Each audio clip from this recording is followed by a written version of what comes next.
Hello sa mga kumare ko dyan. Merry Christmas sa lahat-lahat mga mare. Parang paus pa ako mga mare. Nabidyoke kasi kami ng asawa ko kagabi mga mare. So habang nagtatagay kami is nabidyoke. May na banding-banding. Kaya pagpasensyahan nyo ng aking boses. So ayan, nag-craving ako mare ng salad. So gagawa tayo ngayon ng tinipid na salad. Low budget kumbaga mga mare kasi marami mga kulang sa ingredients pero okay na yan mga mare.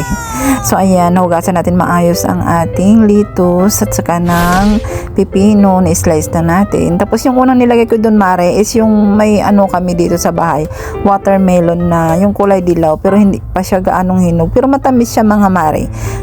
Parang katulad din siya ng pipino, mas matamis pa. So nilagay ko na rin yun mga mare. Masarap din yun ilagay dyan sa salad.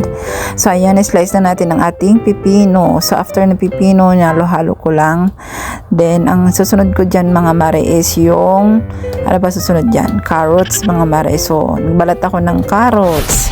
Saka natin dyan mga mare, i-shred para hindi na natin kailangan lutuin mga mare, hilaw pa yan. So ganyan siya mga mare, napaka fresh at napaka healthy mga mare.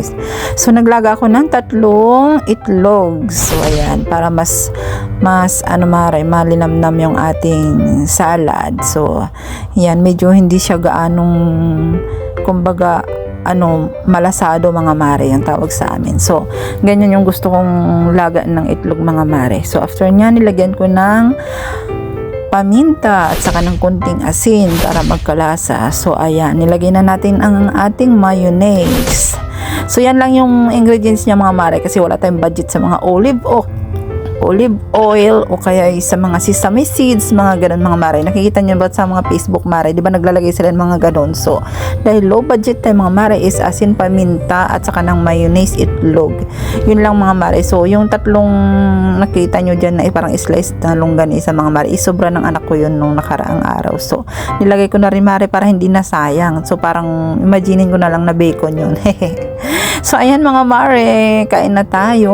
So napaka-healthy yung natin, kaya kakainin natin ngayon mga mare. So kunwari diet mo na yung kumain yung mga mare.